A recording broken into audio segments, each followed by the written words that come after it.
नेपाल के दर्द में भारत पूरी तरह शामिल है। शनिवार से अब तक लगातार तीसरे दिन पीएम मोदी ने सीनियर मंत्रियों के साथ बैठक कर समीक्षा की। उन्होंने सभी राज्यों के मुख्यमंत्रियों से भी बात की। गृह मंत्री राजनाथ सिंह ने कहा है कि राहत में किसी तरह की कोई कसर नहीं छोड़ी जा रही।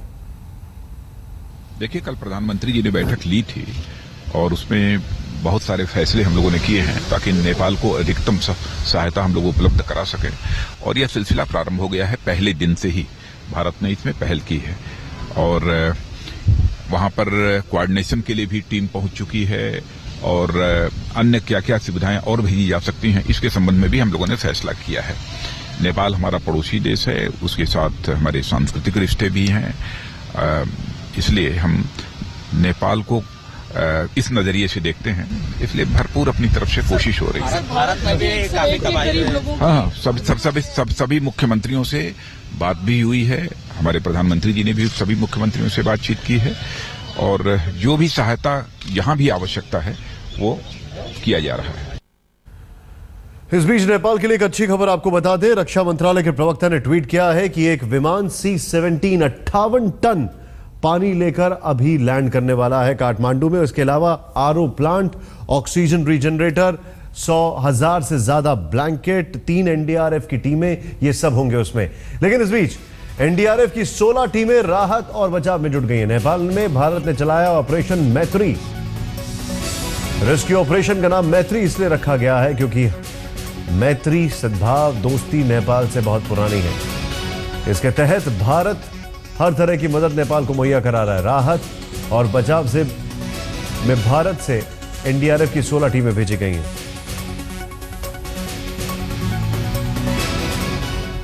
गौरव सावंत इस वक्त हमारे साथ है, न्यूज रूम से हमारे साथ मौजूद है। गौरव, अभी अभी ये जो मैं सितांशु कार का ट्वीट पढ़ रहा था, अभी और क्या जानकारी है? क्या क्या मदद पहुंचाई जा रही है वहां पर? दो चीजों में, एक जो नेपाल के लोग हैं उनके लिए, दूसरा जो वहां पर भारतीय मौजूद हैं उनको इवैक्यूएट कराने के लिए या उनको किसी तरीके से वापस वहां से निकालने के लिए।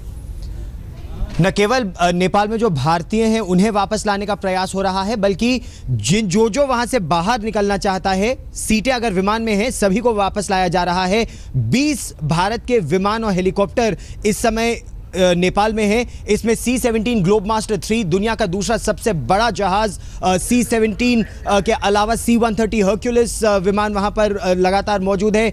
8 Mi-17 हेलीकॉप्टर जो मीडियम लिफ्ट ट्रांसपोर्ट हेलीकॉप्टर्स हैं, वो 2 ध्रुव एडवांस लाइट हेलीकॉप्टर्स वहां मौजूद है। इसके अलावा 1000 से ज्यादा भारतीय इस समय सेवाकर्मी वहां पर मौजूद है। इसके अलावा यह कहा जा रहा है कि जरूरत पड़ने पर भारतीय सेना की जो गुरखा राइफल्स की पलटने हैं, उसके जो नेपाली सदस्य हैं उनको घर भेजा जाएगा ताकि वो वहां जो संभव मदद है वो कर सके।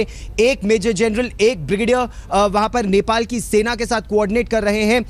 भारत के जो थल सेना अध्यक्ष हैं जनरल दलबीर सिंह, उन्होंने नेपाल के थल सेना अध्यक्ष जनरल गौरव शमशेर राणा से लगातार 3 बार बातें की हैं और जो भी मदद उन्हें चाहिए, उन्होंने ऑक्सीजन सिलेंडर्स की मांग की तो बेंगडुबी से ऑक्सीजन सिलेंडर्स वहां पहुंच रहे हैं। हेलीकॉप्टरों की और जरूरत है तो हेलीकॉप्टर सरसावा से, गोरखपुर से और जगहों से निकालकर वहां भेजे जा रहे हैं। जो भी मदद चाहिए नेपाल को वो इस समय की जा रही है। और प्रधानमंत्री नरेंद्र मोदी ये कह भी चुके हैं कि भारत ने कोई ऐसा युद्ध नहीं लड़ा और जीता जिसमें नेपाल ने रक्त ना बहाया हो, और अब यह भारत की बारी है कि वो नेपाल की मदद करे। गौरव, बहुत बहुत शुक्रिया इस जानकारी के लिए आपका। और अभी जो जानकारी और आ रही है उसके मुताबिक ग्राउंड जीरो पे जो हालात हैं उसका अगर जायजा ले तो वैसी खबर आ रही है कि वहां पर जो सेलफोन कार्ड्स हैं उसकी शॉर्टेज है, पानी की शॉर्टेज है, अब यहां तक कि खून की कमी भी कई जगह देखी जा रही है। कुछ पर्टिकुलर जो ब्लड ग्रुप्स हैं उसकी कमी देखी जा रही है। इस सब में मुहैया मदद कराई जा रही है भारत की तरफ से और विदेशों से भी काफी मदद आ रही है। भूकंप की आपदा से करा रहे नेपाल के जख्मों पर भारत ने राहत का मरहम रखा है। 1000 से ज्यादा प्रशिक्षित एनडीआरएफ के राहत दस्तों के साथ एयरफोर्स की टीमें, आर्मी का मेडिकल कोर पूरे साजो सामान के साथ नेपाल में मैत्री धन निभा रहा है। नेपाल में अब तक करीब 3200 से 3500 के आसपास, बल्कि यह आंकड़ा ऊपर भी जा सकता है, इतने लोगों के मारे जाने की खबर है।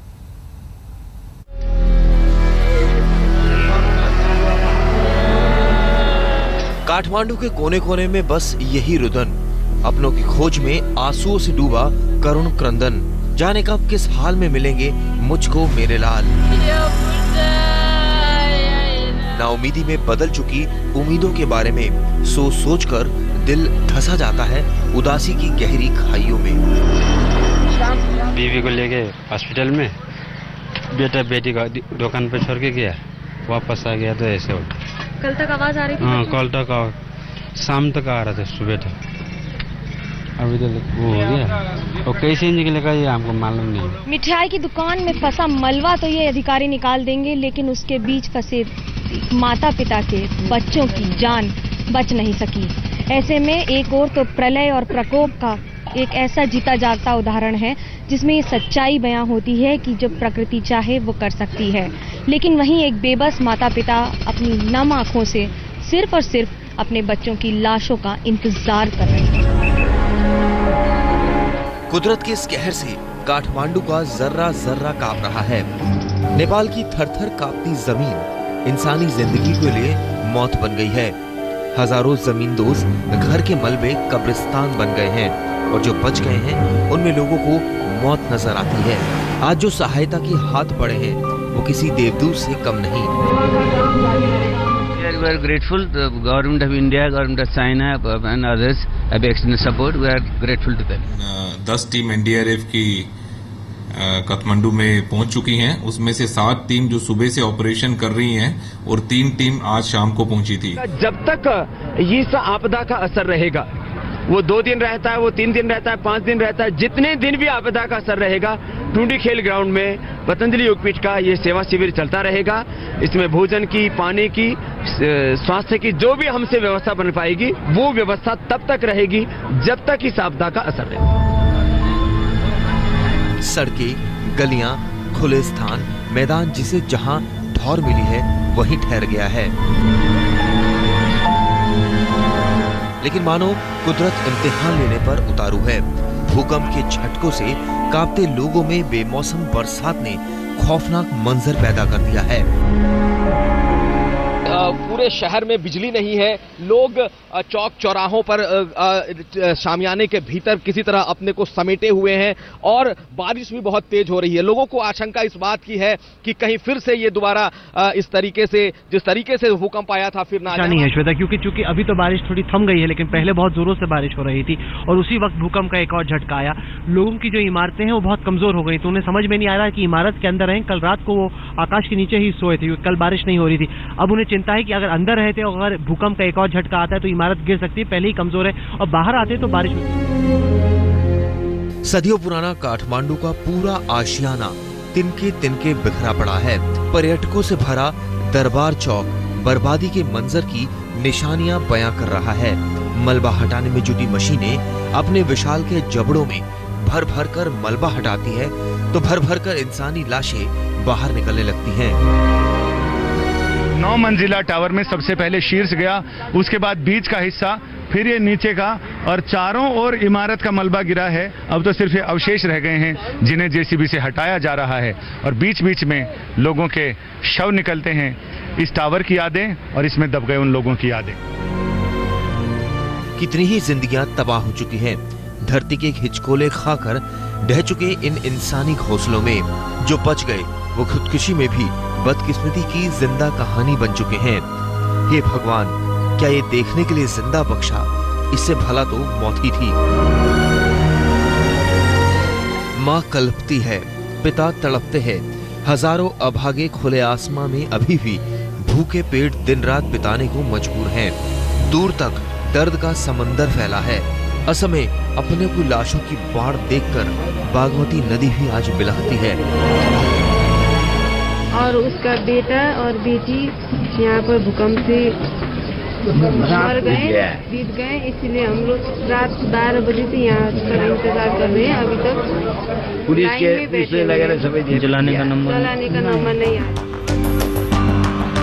दुख, दर्द और खौफ से गमजदा नेपाल की इस त्रासदी में भारत ने राहत का पूरा साजो सामान सैनिकों की पूरी टुकड़ी के साथ युद्ध स्तर पर उतार दिया है। मानवता का तकाजा है। सदियों पुराने रिश्तों ने आवाज दी है, चलो नेपाल के जख्मों पर मरहम लगाए, क्योंकि हमारे मैत्री धर्म का मर्म यही है। चलो नेपाल के आंसू पोंछाएं। आज तक ब्यूरो, काठमांडू। कहानी यही खत्म नहीं होती। आपको सुन के हैरानी होगी कि करीब 9,40,000 बच्चे इस त्रासदी से प्रभावित हैं नेपाल में। यूनिसेफ का यह कहना है। दुनिया में सबसे ऊंची बर्फीली चोटियों में शुमार माउंट एवरेस्ट भी भूकंप के जलजले से थर्रा उठा। चोटियों की चढ़ाई में जुटे 19 लोगों की जानें अब तक जा चुकी हैं। 60 से ज्यादा लोगों को भारतीय सेना की टुकड़ी ने सही सलामत निकाल लिया है। सैकड़ों लोग अभी भी एवरेस्ट में फंसे हैं, जिन्हें बचाने में सेना जुटी हुई।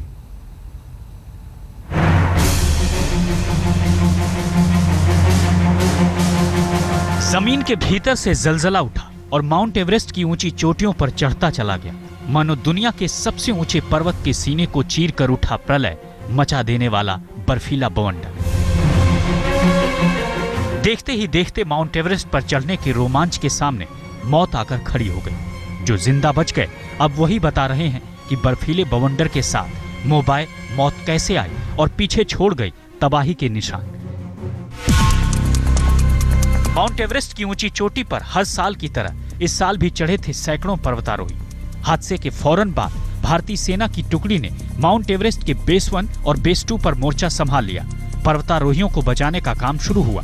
बचाव दल ने अब तक 61 से ज्यादा लोगों को सही सलामत बचा लिया है। एवरेस्ट राहत और बचाव का मिशन अभी जारी है। भारत की सेना अपनी पूरी जो एफर्ट है वो नेपाल को प्रोवाइड करेगी। जितनी भी ज़रूरत है नेपाल को वो सब इंडिया देने के लिए तैयार है और आई एम एब्सोल्युटली सर्टेन कि हम देंगे। सैकड़ों लोग अभी भी लापता हैं। माना जा रहा है कि एवलांच के वक्त माउंट एवरेस्ट के तमाम बेस कैंपों में 1000 से ज्यादा पर्वतारोही मौजूद थे। इन्हीं में हरियाणा के यमुनानगर के पर्वतारोही राशिद भी शामिल हैं। घर वालों के मुताबिक राशिद से आखिरी दफा 22 अप्रैल को फोन पर बात हुई, लेकिन फिर चढ़ाई पर निकले राशिद से संपर्क टूट गया और अब भूकंप और एवलांच की खबर ने घर में तूफान मचा दिया। तमाम लापता लोगों के बीच एवरेस्ट की चढ़ाई पर गया हुआ भारतीय सेना का पर्वतारोही दल महफूज बताया जाता है। बेस कैंप के ऊपर कैंपों में राहत के इंतजार में मौजूद लोगों को बचाने में सेना मुस्तैदी से जुटी है। आज तक ब्यूरो। जो दूर दराज के इलाके हैं वहां तक पहुंचने में क्या ड्रोन्स या अनमैन्ड एरियल व्हीकल की भी मदद ली जाएगी? वो टेक ब्रेक।